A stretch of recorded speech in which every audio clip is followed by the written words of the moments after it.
અરવલ્લી જિલ્લાના ભિલોડા અને લક્ષદ્વીપ હેલ્થ કેરના નેજા હેઠળ ક્ષયના દર્દીઓને પોષણ કીટ અર્પણ કરવામાં આવી।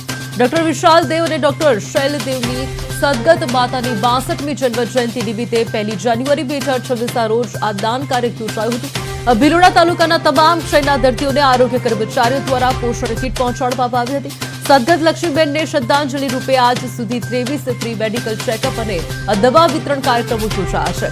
લક્ષદ્વીપ હેલ્થકેર દ્વારા વ્યસન મુક્તિ, બેટી બચાવો બેટી પઢાઓ અને પર્યાવરણ જાળવણી જેવા અનેક કાર્યક્રમો પણ આયોજિત કરવામાં આવે છે। નિક્ષય અભિયાન જે વડાપ્રધાન નરેન્દ્ર મોદીએ શરૂ કર્યું છે તેના અંતર્ગત ટીબી મુક્ત ભારત બનાવવા લોક ભાગીદારીને મહત્વ આપવામાં આવ્યું છે। ટીબીના દર્દીઓને પોષણયુક્ત આહારની ખાસ જરૂરિયાત હોય છે તે મુદ્દે પણ ભાર મુકાયો હતો। આ કાર્યક્રમમાં જિલ્લા મુખ્ય આરોગ્ય અધિકારી ડોક્ટર જયેશ પરમાર ખાસ ઉપસ્થિત રહ્યા હતા।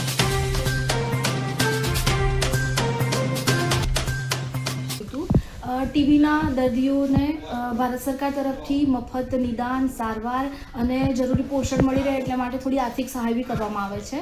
પણ આ જે સારવાર હોય છે 6 મહિના સુધી ચાલતી હોય છે અને થોડી અઘરી પડતી સારવાર હોય છે અને મેઇનલી ટીબી આર્થિક રીતે નબળા માણસોને થતી હોય છે અને આર્થિક રીતે નબળા માણસો જ્યારે ટીબી થાય છે ત્યારે મજૂરી કે ભરણ પોષણ કરવા માટેનું બીજું કાર્ય કરી શકતા નથી અને આર્થિક રીતે પ્રોબ્લેમ થકી પછી ટીબીનું જે સારવાર હોય છે અધૂરી છોડી દેતા હોય છે।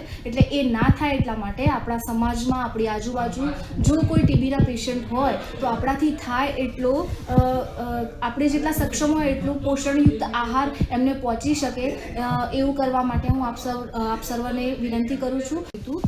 ટીબીના દર્દીઓને ભારત સરકાર તરફથી મફત નિદાન, સારવાર અને જરૂરી પોષણ મળી રહે એટલા માટે થોડી આર્થિક સહાય બી કરવામાં આવે છે।